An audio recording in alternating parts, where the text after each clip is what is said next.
Welcome to GK Math classes. Now I am going to discuss beta functions. Beta function.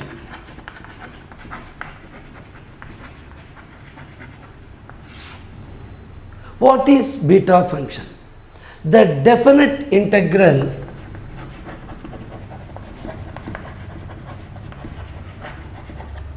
integral 0 to 1 x power m minus 1 1 minus x whole power n dx, where m is greater than 0, n is greater than 0 is called a beta function.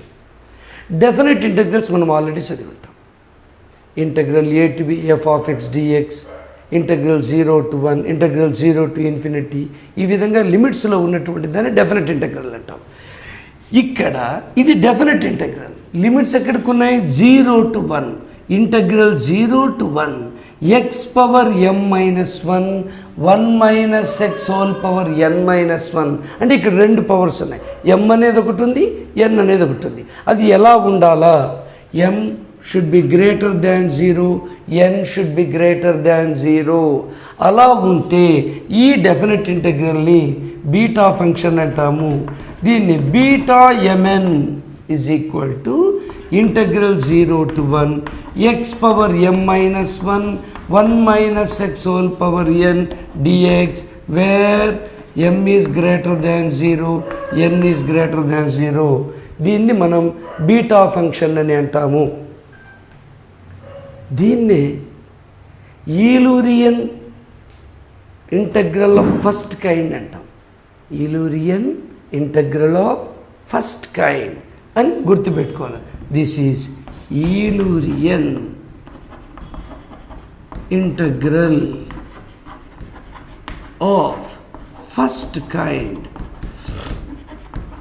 So beta function అంటే ఏమి? First beta function అంటే మనకు గుర్తుకు రావాల్సింది beta mn is equal to integral 0 to 1 x power m minus 1 1 minus x whole power n minus 1 dx.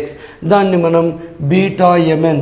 మీకు కూడా గుర్తు రావాలి, మనం ఇంటర్మీడియట్లో IMN అని రాస్తుంటాం. మనం IMN ఇంటగ్రల్ mn అని, అక్కడ మనకు అది అలవాటు. ఇక్కడ వీటికి మనం పేర్లు పెట్టాం కాబట్టి దీన్ని beta mn is equal to integral 0 to 1 x power m minus 1 1 minus x whole power n minus 1 dx అంటాము. ఈ బీటా ఫంక్షన్ని మనం ఈలూరియన్ ఇంటగ్రల్ ఆఫ్ ఫస్ట్ కైండ్ అని అంటాము. ఈలూరియన్ ఇంటగ్రల్ ఆఫ్ ఫస్ట్ కైండ్. ఇది బాగా గుర్తుపెట్టుకోవాలి, ఎందుకంటే ఎంత సింపుల్గా పాయింట్స్ ఉంటే మనకు నేర్చుకోవడం అంత ఈజీగా ఉంటుంది. ఏదేదో ఎక్కడెక్కడో ఏదేదో నోట్స్ ప్రాపర్టీస్ పెట్టుకొని పోయినామంటే అది మనకు మైండ్లో ఉండదు. సో సింథటిక్గా ఉండాలి, అంటే ప్రిసైజ్గా చూసుకోవాలి. ఇది బీటా ఫంక్షన్. దీనిని మనం ఇలా అంటాం. ఇప్పుడు మనం రిజల్ట్స్ అవుతాం. రిజల్ట్ 1. ఏం రిజల్ట్ 1 అంటే beta mn is equal to beta nm. అంటే ఏమి? బీటా mn అంటే integral 0 to 1 x power m minus 1 1 minus x whole power n minus 1 dx. అంటే xకి m మైనస్ 1 ఉంటుంది, 1 మైనస్ xకి పవర్ n మైనస్ 1 ఉంటుంది. అది mn. ఇక్కడ రివర్స్ అవుతుంది. రివర్స్ అవుతుందంటే ఎక్స్కి n మైనస్ 1 వస్తుంది, 1 మైనస్ ఎక్స్కి m మైనస్ 1 వస్తుంది. అది ఎలా వస్తుంది చూద్దాం.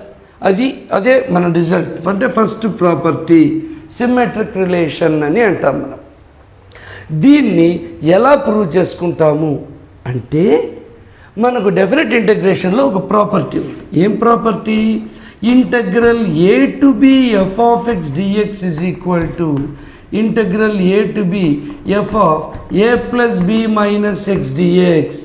ఇదైనా వాడుకోవచ్చు, లేదా integral 0 to a f of x dx is equal to integral 0 to a f of x dx is equal to integral 0 to a f of a minus x dx. రెండొకటే. ఇక్కడ ఇంతకుముందు ఏ ఉండింది, బి ఉండింది. ఏ ప్లస్ బి మైనస్ ఎక్స్ అన్నాను. ఇప్పుడు 0 plus ఏ minus X అంటే ఏ minus x అని అర్థం. అంటే ఎక్కువగా పాపులర్గా ఇది మనం ఎక్కువగా వాడుతుంటాం మనం అక్కడ. ఏది? Integral 0 to a f of x dx is equal to integral 0 to a f of a minus x dx. అంటే ఇలా మనం మార్చేటప్పుడు ఎక్స్ ఉన్న చోటల్లా ఈ అప్పర్ లిమిట్ మైనస్ ఎక్స్ అని రాయొచ్చు అనేది ప్రాపర్టీ. దాన్ని యూజ్ చేస్తాను నేను ఇక్కడ. చూడండి, first beta mn is equal to integral 0 to 1. ఇదే మన ప్రాపర్టీ, అంటే మన definition. X power m minus 1 minus x whole power n minus 1 dx. ఇప్పుడు ఎక్స్ ఉన్న చోటల్లా మనం 1 మైనస్ ఎక్స్ రాయాలా అంటే 0 to 1. ఎక్స్ ఉండే చోట ఏం రాయాలా? Upper limit minus x whole power m minus 1 minus, చూడండి ఎక్స్ ఉంది, ఎక్స్ ఉన్న చోట మనం 1 మైనస్ ఎక్స్ అని రాస్తాము, whole power n minus 1 dx అయింది.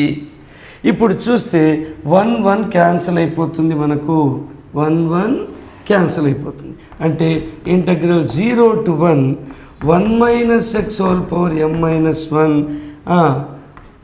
Minus 1 plus X whole power n minus 1 dx అయింది.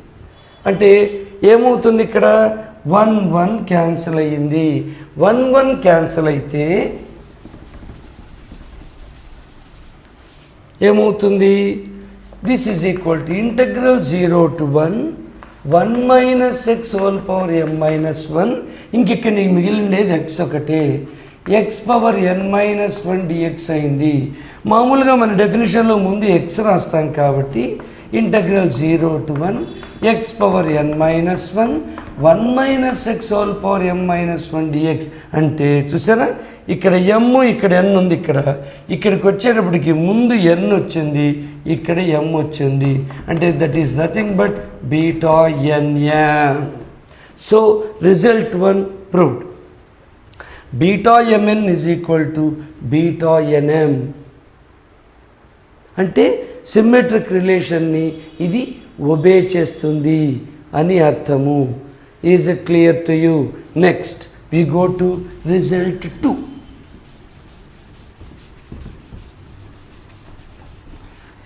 రిజల్ట్ 2 ఏం చెప్తుంది? Beta mn is equal to 2 integral 0 to pi by 2 sin power 2m minus 1 x cos power 2n minus 1 x dx. sin power 2m minus 1 x cos power 2n minus 1 x dx.